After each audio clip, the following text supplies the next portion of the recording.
आप सबके लिए वापस से एक धांसू वीडियो लेके आ चुके हैं। जैसे कि आपको पता होगा पिछली वीडियो हमने पीसीएमबी की अपलोड की है, तो नेक्स्ट वीडियो अब हम करना चाहते हैं पशुपालन की वीडियो का सॉल्यूशन। तो आइए इसका सॉल्यूशन आप सबके साथ मिलके ही किया जाता है, ठीक है। तो मैं आपको बता दूं, प्री बोर्ड परीक्षा 2021-22 कक्षा 12वीं पशुपालन, दुग्ध व्यवसाय एवं मुर्गी और मत्स्य पालन का सॉल्यूशन इस वीडियो में हम करने वाले हैं। कुछ सॉल्यूशन मैंने किया, कुछ सॉल्यूशन गलत भी हो सकता है, कुछ आप मिला लेना, और जितना सॉल्यूशन मैंने किया उतना ही आप देख लेना। क्वेश्चन आंसर पूरे किए हैं अधिक से अधिक, और जो भी कुछ बचा होगा वो टेलीग्राम चैनल पर अपलोड कर दिया जाएगा। तो मैं आशा करता हूँ आपको ये वीडियो पसंद आएगी। यदि आप नए हो तो चैनल को कर दीजिए जल्दी से सब्सक्राइब, जिससे कि वीडियो का नोटिफिकेशन आपको मिलता रहेगा।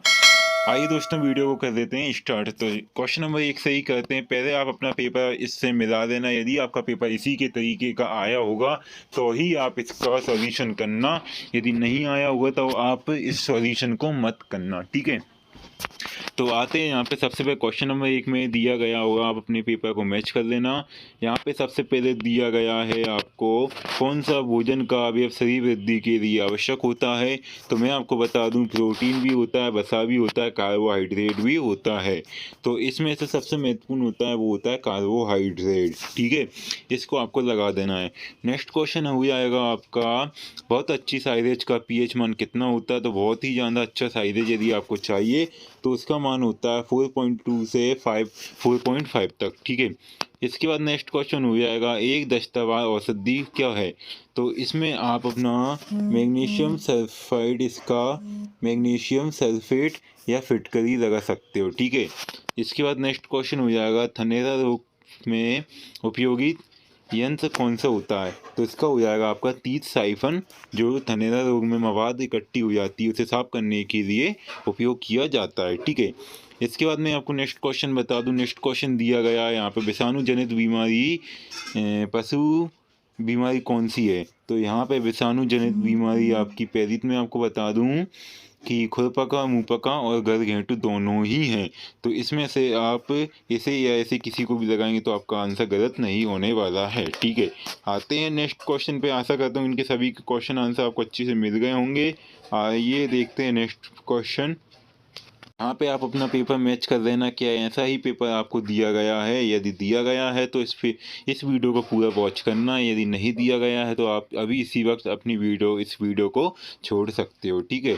तो यहाँ पे देख सकते हैं क्वेश्चन नंबर आपको दिया गया है। यहाँ पे मैदानी भागों में पशु फ्लैग रोग की मृत्यु दर कितनी होती है। तो इसका आंसर हो जाएगा आपका 80 से 100% होती है, ठीक है। कितनी होती है आपको लिख देना है, 80 से 100% होती है, ठीक है। ये आंसर शायद मैं डाउट में हूँ सही है या नहीं। यदि आपको सही लगे तो आप कर देना, अन्यथा किसी और से पूछ के ही करना। आपने स्टडी की हुई इतना तो आपको पता ही होगा। नेक्स्ट क्वेश्चन देखते हैं, क्लास्ट्रीडियम सोवियम द्वारा रोग होता है कौन सा होता है। तो इसका आंसर हो जाएगा आपका रगड़ी रोग होता है, ठीक है। रगड़ी ऐसे आपको लिखना है। नेक्स्ट क्वेश्चन दिया गया है, रोग को प्लीहा का बुखार भी कहा जाता है। तो इसको आपको हो जाएगा एंथ्रैक्स, ठीक है। एन ऐसे लिखते हैं, एंथ्रैक्स। मैं आपको बता दूं ये आंसर में डाउट में हूँ। यदि आप ये को कमेंट मत करना कि सर ये आंसर सही नहीं है। मैं एक बार आप किसी से कंफर्म कर लेना इन क्वेश्चनों के आंसर के लिए, ठीक है। ये बाद में कमेंट करते हो आप, ठीक है। यहाँ पे एक क्वेश्चन दिया गया है इसी का, पशु जांच की सर्वश्रेष्ठ विधि कौन सी है। तो मुझे इसमें अधिकतर समूह चयन हो सकती है, ठीक है इसकी। या आखिरी में आप संतति परीक्षण भी कर सकते हो। इसके बाद नेक्स्ट क्वेश्चन हो जाएगा आपका, डेयरी पशु का शरीर होता है किसका होता है, मतलब जो डेयरी में पशु पलते हैं ना उनका आकार किस प्रकार का होता है।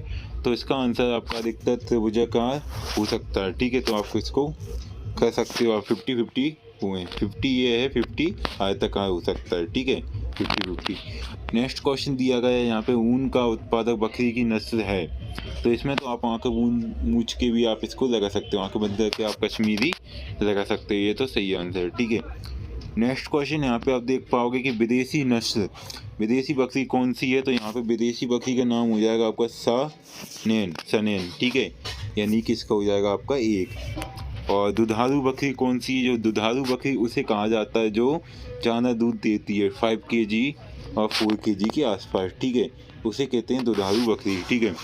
तो यहाँ पे इसका आंसर हो जाएगा आपका समथिंग मेरे हिसाब से जमुना पारी है, ऐसा कुछ नाम इसका जो हो जाएगा, ठीक है।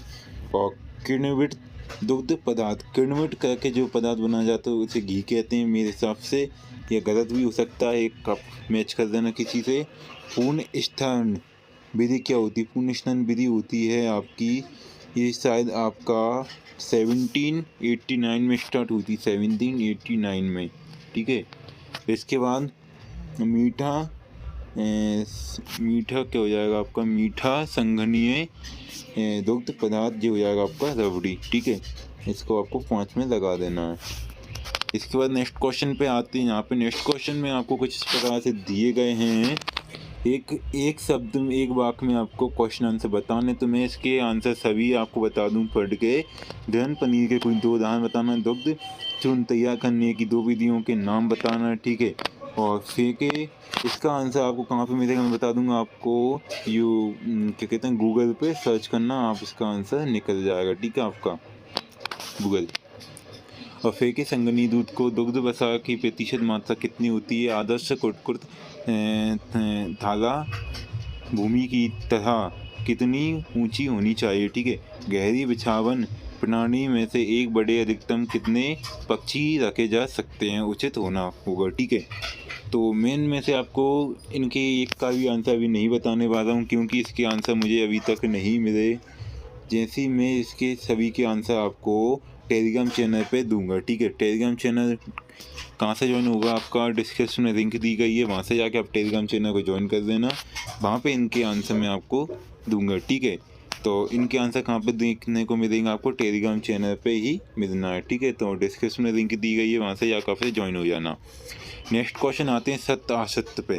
तो सत्य असत्य में आपको दिए गए हैं, मुर्गी घर हमेशा सूखा रहना चाहिए, तो सूखा रहना चाहिए और नहीं भी रहना चाहिए कि नम बना रहना चाहिए, मीडियम। तो ये आपका असत्य या सत्य आप हो जाएगा, ठीक है। नेक्स्ट क्वेश्चन दिया है, शरीर की हड्डियों के बनने वाले कैल्शियम लवण आवश्यक हैं, तो ये सत्य हो जाएगा आपका। अंडे देने वाली मुर्गियों का में 40 से 50% प्रोटीन होना चाहिए, तो ये आपका सत्य हो जाएगा समथिंग। इसके बाद नेक्स्ट क्वेश्चन आते हैं। नेक्स्ट क्वेश्चन भी कुछ इस प्रकार से दिए गए हैं कुछ आपको, तो यहाँ पे देखते हैं। नेक्स्ट क्वेश्चन दिया गया है, यहाँ पे आपको सत्यासत्य ही पूछे गए हैं। यहाँ पे दिया गया है, मुर्गी के लिए प्रोटीन का सर्वोत्तम स्रोत चारव की चोकर है। हाँ ठीक है, ये सही हो जाएगा आपका आंसर। और मुझ सकता है कुछ आंसर ही गलत हैं, बाकी सब सही है। रानीखेत रोग की मृत्यु दर 10 से 30 होती है, नहीं ये 30 से 40% होती है, जितना मुझे पता है 30 से 40, ठीक है। तो ये आपका सत्य हो जाएगा। इसके बाद दिया गया, मुर्गियों में कॉक्सीडियोसिस नामक बीमारी प्रोटोजोआ परजीवी द्वारा होती है, तो इसका आंसर आपको गूगल कर लेना होगा एक बार मेरे हिसाब से, नहीं तो इसका आंसर भी मैं टेलीग्राम पे ही दूंगा। गलत देने की कोशिश नहीं करता, जितना हो सकता है मैं उतने सही क्वेश्चन आंसर देने की ही कोशिश करता हूँ, ठीक है। इसके बाद नेक्स्ट क्वेश्चन जितने मुझे लगते हैं मेरे हिसाब से मैं बता दिए, और सभी आप क्वेश्चन गूगल कर देना, नहीं किसी अपने फ्रेंड से, ओपन बुक एग्जाम चल रहे हैं, किसी भी दोस्त से आप अपने से क्वेश्चन आंसर पूछ सकते हो, ठीक है। ओपन बुक का मतलब ही है यही कि आप साथ में बैठ के कर सकते हो, ओपन बुक।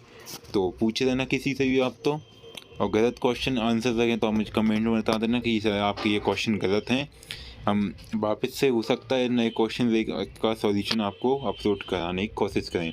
तो हम यहाँ से स्टार्ट करते हैं क्वेश्चन नंबर 1 से। क्वेश्चन नंबर 1 में आप क्वेश्चन नंबर 6 में आपको दिया गया है, स्वस्थ गाय के शरीर का तापक्रम और नाड़ी की गति कितनी होती है। तो आइए इसका आंसर अपन देख लेते हैं, ठीक है। तो यहाँ पे आप देख पाओगे, उन्होंने बताया कि सर्दी के मौसम में अंदर और बाहर का तापमान अच्छे से खासा अंतर नहीं होता। पशुओं के शरीर का सामान्य ताप विशेष तौर पर गाय भैंसों के अंदर 101 डिग्री से और फ़ारेनहाइट में 98 डिग्री होता है। और इसके बाद आपको बताया कि विपरीत पशुओं के तापमान में कभी कभी 0 तक चला जाता है, ठीक है। और ये तो हो गया उसी के गाय का तापमान। इसके बाद यदि आपकी श्वसन की गति की बात की जाए तो ये हो जाएगी आपकी 50 से 70 प्रति मिनट हो जाएगी आपकी, ठीक है, प्रति मिनट इनकी सांस लेने की गति हो जाएगी। तो ये आपका क्वेश्चन नंबर 6 का आंसर हो जाएगा, ठीक है। नेक्स्ट क्वेश्चन की बात करते हैं, तो आइए देखते हैं। 7th क्वेश्चन में आपको दिया गया थनैला रोग के उद्भवन काल की मृत्यु दर कितनी होती है, या थनैला रोग के निदान के लिए स्ट्रीप का परीक्षण दिखना है, ठीक है। तो इसका मतलब का आंसर आपको बताएंगे, ठीक है। आइए देखते हैं इसका आंसर। यहाँ पे दिया गया है थनैला रोग स्थान रोग होता है, ठीक है। दुधारुओं के लिए रहने वाले एक सा रोग थनैला रोग को प्रभावित करने वाले पशुओं को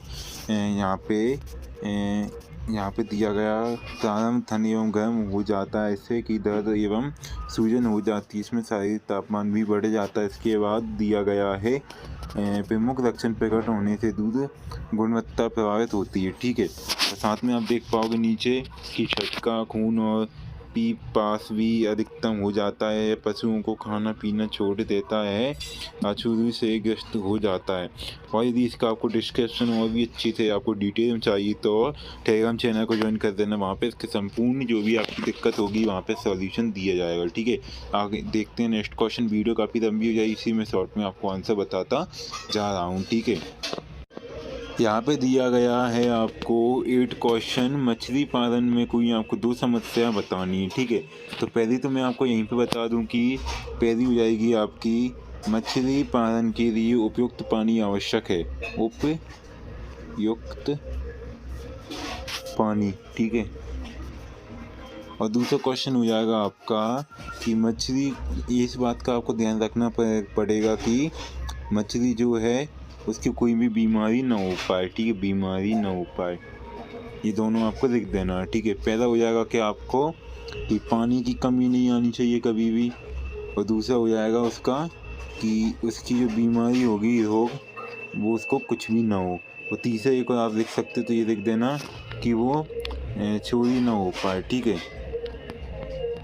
ये इसमें आपको समस्या नहीं होंगी, तीनों आपको देख सकते हो।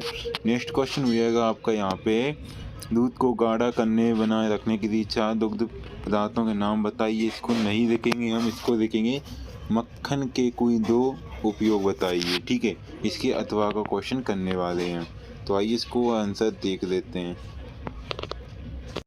तो यहाँ पे दिया गया है आपको आंसर, यहाँ पे दिया गया है आपको आंसर, आप देख पाओगे कि अगर आपको गले में सूजन आ जाती है तो मक्खन का सेवन कीजिए। तो मक्खन का एक उपयोग, सफ़ेद मक्खन खाने से दिल की बीमारी का खतरा कम हो जाता है और कोलेस्ट्रॉल की समस्या भी खत्म हो जाती है, ठीक है। तो यहाँ पे आपको ये 2 उपयोग हुआ है। वैसे तो यहाँ पे बहुत सारे उपयोग दिए गए हैं, आप यहाँ से लिख सकते हो। मक्खन के क्वेश्चन में बहुत ही अच्छी तरीके से काम आएगा, तो आप भी टीचर और सर को मक्खन लगा सकते हो इस आंसर को लिखने के बाद। आते हैं नेक्स्ट क्वेश्चन पे। यहाँ पे एक क्वेश्चन मुझे देखा मिला था कि 11 क्वेश्चन पे हम आ चुके हैं, खोया में ओवरधन का क्या तात्पर्य है। तो बहुत ही इंपॉर्टेंट क्वेश्चन है। पहली बार तो क्वेश्चन सोच के मैं सोच में पड़ गया था कि ये क्वेश्चन है क्या है, खोया क्या होता है, मुझे पता नहीं था। तो फिर भी मैंने इसका आंसर देखा, मैं इसकी स्क्रीनशॉट लेके आया था कहीं से। तो आइए देखते हैं, इसका आंसर भी देख लेते हैं। सबसे पहले मैं आपको बता दूं कि आप लोग चैनल को सब्सक्राइब नहीं करते हो। अभी भी मैं 97% जो व्यक्ति हैं वो चैनल को सब्सक्राइब नहीं कर रहे हैं, सिर्फ 3% व्यक्ति ही जो सब्सक्राइब कर रहे हैं। तो ये संख्या बहुत ही कम है, तो कृपया सब्सक्राइब करना ना भूलें, आपका ही फ़ायदा है। एग्रीकल्चर वाले आर्ट्स वालों के लिए मैं आपको बता दूं, ये जी आर्ट्स के लिए ये वरदान होता है कभी कभी साबित। हमारे चैनल पे बहुत ही ज़्यादा इसी चैनल पे ध्यान दिया जाता है ज़्यादातर इन्हीं सब्जेक्टों पे। तो आप यदि एग्रीकल्चर आर्ट्स से सब्जेक्ट से हो और बाकी सब सब्जेक्ट के बच्चों ने तो किया ही है सब्सक्राइब, तो आप भी कर देना एक बार प्लीज़। आइए देखते हैं, इसका आंसर देख लेते हैं। जैसा कि आपसे पूछा गया था खोया का ओवरधन, खोया के 4 भौतिक गुण आपको पूछना, वैसा ही क्वेश्चन में पूछा गया था, वैसा का वैसा ही आंसर आपके लिए स्पष्ट लेके आए हैं। यदि आपको ऐसा कोई भी आंसर बता दे तो मैं दावे से कह सकता हूँ ऐसे आंसर आपको कोई नहीं बता पाएगा। तो यहाँ पे आपको प्रतिशत निकालना है, तो यहाँ पे देख पाओगे आप, यहाँ पे दिया गया है ओवर प्रतिशत रन निकालना। ठीक है, तो इसे आप ऐसे निकाल सकते हो। तो आइए इस क्वेश्चन को जल्दी से पढ़ देते हैं। खोया में ओवर रन से तात्पर्य उस भार से है जो दूध के संपूर्ण ठोस पदार्थ के अतिरिक्त खोया में होता है। इससे मुख्य पानी की मात्रा होती है। इसमें निम्न सूत्र ज्ञात होते हैं। ठीक है, तो यहाँ पे आपको इस प्रकार से आप इसे ज्ञात कर सकते हो, यहाँ पे दिया गया है। ठीक है, मैं ज़्यादा नहीं बताऊँगा कि वीडियो काफ़ी लंबी हो जाएगी। आप इसे इस प्रकार से लिख सकते हो। ठीक है, आते हैं नेक्स्ट क्वेश्चन पे। तो यहाँ पे मैं आपको बता दूं पहली बात कि क्वेश्चन नंबर 12 का आंसर मैं आपको यहीं पे बता दूंगा। मुर्गी घर में अपर्याप्त स्थान होने से आपका मतलब जगह कम होने से होने वाली कोई दो हानि बताना है। पहली बात तो जो मुर्गियाँ अंडे देंगी, ठीक है, अंडे जो भी देंगी तो वो देने में उनको दिक्कत होगी, वो नहीं देंगी, कभी कभी तो फूट जाएंगे क्योंकि जगह कम होने के कारण वो फूटने का खतरा अधिक हो जाएगा। तो एक तो आपको ये लिख देना। दूसरा आपको ये लिख देना है कि जो भी जगह कम होगी मुर्गियों के लिए, वहाँ पे रहने की व्यवस्था कम होगी तो वो बहुत ही ज़्यादा अड़चन में रहेंगी। तो अड़चन में रहना उन्हें पसंद नहीं है, उसी कारण वो उदास रहेंगी और जो भी अपनी क्रिया दिन भर में करती हैं वो नहीं करेंगी। तो आपको इस प्रकार से आप इन दोनों के आंसर लिख सकते हो। यदि आपको लिखना हो तो लिखना, यदि आपको ये गलत लगे तो आप नहीं लिख सकते हो। ज़्यादा हम किसी को फोर्स नहीं करते, अपनी इच्छा अनुसार काम होते हैं। ठीक है, इसके बाद नेक्स्ट क्वेश्चन बता दूं मैं आपको, दुग्ध चूर्ण क्या होता है? तो इसका आंसर आपको ही देखने को मिलेगा। आइए इसका आंसर देख लेते हैं। यहाँ पे आप देख पाओगे दुग्ध चूर्ण या सूखा दूध तथा दुग्ध उत्पादन जिसे दूध से में उपस्थित जल को वाष्पीकृत कर या सुखाकर प्राप्त किया जाता है। दुग्ध को सुखाकर इसको एक लंबे समय तक बिना प्रतिशत के लिए संरक्षित रखा जा सकता है। सफ़ेद दूध को सूखे दुग्ध उत्पादों में सफ़ेद शुष्क पूर्ण या दुग्ध वसा सहित शुष्क दूध, सूखा छाछ आदि भी शामिल होता है। ठीक है, तो यहाँ पे मैं देखता है आपके लिए बहुत ही सरल क्वेश्चन आंसर देके आने की कोशिश करता हूँ, जिससे कि मैं आप बहुत ही आसान तरीके से आप इन क्वेश्चन आंसर को समझ सकें। ठीक है, तो क्वेश्चन यदि आपको अच्छे लगते हैं, आंसर यदि आपको अच्छे लगते हैं, हमारे चैनल के द्वारा बताए जाते हैं तो आप इसे डिस्क्रिप्शन में दी गई लिंक के द्वारा भी वहाँ से इसे डाउनलोड कर सकते हो। साथ में आपको एक बार कहना चाहूँगा कि आप हमारे चैनल को अभी कर देना सब्सक्राइब, जिससे कि आपको वीडियो का नोटिफिकेशन हमेशा ऑटोमेटिक ही मिल जाएगा। सब्सक्रिप्शन एकदम फ्री होता है, कोई भी दिक्कत नहीं होती है इसमें। और डिस्क्रिप्शन में लिंक दी गई है टेलीग्राम चैनल, उसे भी ज्वाइन करना एकदम फ्री होता है। वहाँ से हम सुबह सुबह आपको डेली अपडेट देते रहते हैं, कुछ भी नया अपडेट आता है आपकी स्टडी से संबंधित। तो आइए नए जल्दी से 2-3 क्वेश्चन और देख लेते हैं, उसके बाद वीडियो को करते हैं समाप्त। यहाँ पे दिया गया है आपको निर्वय आहार के कोई 3 विशेषताएं बतानी है। ठीक है, निर्वय आहार की नहीं बताएंगे, हम आपको आदर्श आहार की 3 विशेषताएं बताएंगे। आइए इनको जल्दी से देख लेते हैं। यहाँ पे आपको दिया गया है आदर्श आहार की 3 विशेषताएं, गुण भी सबको ही दिए गए हैं। इनको आपको जल्दी से कर देना क्योंकि वीडियो काफ़ी लंबी हो चुकी है। इसको आप जल्दी से देख लीजिए। आदर्श आहार की 3 विशेषताएं कोई सी भी आप इसमें से छांट के लिख सकते हो आपके अकॉर्डिंग। ठीक है, मैं आपको जल्दी से बता दूँ। नेक्स्ट क्वेश्चन पे आते हैं। नेक्स्ट क्वेश्चन आपको दिया गया है साइलेज बनाने की 3 लाभ बताइए या उत्तम ही बनाने की कोई 3 विधि। यदि आप एग्रीकल्चर से हो तो आपको पता होगा कि ये क्या होता है। ठीक है, तो आइए उत्तम कैसे बनाते हैं हम आपको देख लेते हैं जल्दी से। इसका आंसर दिया गया कि उत्तम ही किस प्रकार से बनाया जाता है। तो ऐसे आंसर अभी तक आपको किसी ने नहीं बताए होंगे कि क्वेश्चन भी सेम आंसर भी सेम हो। ये क्या होता है, एक ही विशेषता आपको बतानी है। घास को सूखी हुई अवस्था से कहते हैं, सुखाने के बाद घास लंबे समय तक अवधि तक संरक्षित रहती है, इसे ये कहा जाता है। और उत्तम ही यहाँ पे दिया गया है, एक ही निम्नलिखित विशेषताएं होनी चाहिए। ठीक है, तो यहाँ पे आपके यदि इन विशेषताओं के लिए आप अपनाते हो तो ये एक ही अच्छी उत्तम ही कहलाई जा सकती है। ठीक है, तो इसको आपको अच्छे से कर देना है। ठीक है, नेक्स्ट क्वेश्चन पे आते हैं। यहाँ पे दिया गया है आपको अगला क्वेश्चन, पशुओं की जांच के कोई 3 उद्देश्य आपको बताना है। तो आइए इसका आंसर भी आपको बता देते हैं जल्दी से। यहाँ पे दिया गया है आपको पशु चिकित्सा के मुख्य सिद्धांत आपको लिखने हैं। तो पशु चिकित्सा के मुख्य सिद्धांत आप 1, 2, 3, 4 कुछ भी आप लिख सकते हो। यहाँ मैंने आपको बता दिया, आपको जो अच्छा लगे आप उसे लिख सकते हो। सिद्धांत है, क्या सिद्धांत अपनाना चाहिए आपको उनकी जांच होते वक्त। ठीक है, इनको अच्छे से समझ लेना। नेक्स्ट क्वेश्चन पे आते हैं, जल्दी से एक क्वेश्चन मैं बता दूँ आपको। हम आ चुके हैं क्वेश्चन नंबर 117 पे। तो यहाँ पे आपको क्वेश्चन नंबर 17 में मुर्गियों को बर्ड फ्लू रोग के कोई 3 सेक्शन आपको बताने हैं। तो आइए इसका आंसर देख लेते हैं। बहुत ही ज़्यादा इम्पोर्टेंट क्वेश्चन इसका होने वाला है। जल्दी से यहाँ पे दिया गया है आपको बर्ड फ्लू क्या होता है, 3 आपको मुख्य कारण बताने। पहली बात तो आपको मैंने हर एक क्वेश्चन का सटीक आंसर दिया है, वो भी लिखित में दिया गया, कहीं से भी मैंने कॉपीराइट नहीं लिया है। और पहली बात मैं आपको बता दूं कि सभी क्वेश्चन हैंडमेड हैं, सभी क्वेश्चन पे आप टेस्ट कर सकते हैं। सिर्फ पोटियों की मैं कुछ ही कहूँगा कि कुछ सही हो सकती है, कुछ भी गलत हो सकती हैं, ठीक है। तो सबसे पहले आपको देख दो कोरोना का नोटिफिकेशन आ चुका है, तो कोरोना सावधान बचने की रहना सबसे पहली बात तो, और उसके बाद क्वेश्चन पे ध्यान देना है, ठीक है। यहाँ पे क्वेश्चन देख पाओगे आप, बर्ड फ्लू क्या होता है, इसके 3 के मुख्य लक्षण आपको लिख लेने हैं। और सब्सक्राइब कर दो यार जल्दी, खाली जगह है यहाँ पे सब्सक्राइब का बटन आएगा, इसको दबा दो जल्दी से, और जल्दी से इस क्वेश्चन को नोट आउट कर दो। आता हूँ मैं पेपर पे जब तक के। अब यहाँ पे आप देख पाओगे 18, 19 और 20 और 3 क्वेश्चन बचे हैं। और वीडियो को आप समय बता दूं मैं आपको, 20 मिनट 21 मिनट की वीडियो बन चुकी है। तो इनके तीनों के आंसर काफ़ी बड़े हैं, तो मैं इस वीडियो में उनको आंसर नहीं दूंगा। अब इनके आंसर आपको टेलीग्राम चैनल पे ही मिलेंगे, डिस्क्रिप्शन में लिंक दी गई है, टेलीग्राम चैनल को जाके ज्वाइन हो सकते हो आप। यदि आपका ही फ़ायदा है ज्वाइन हो गई, और नहीं हुई तो आपका ही लॉस होगा, ठीक है। यहाँ पर डिस्क्रिप्शन में लिंक दी गई है, जहाँ पर जाके आप टेलीग्राम चैनल ज्वाइन हो सकते हो।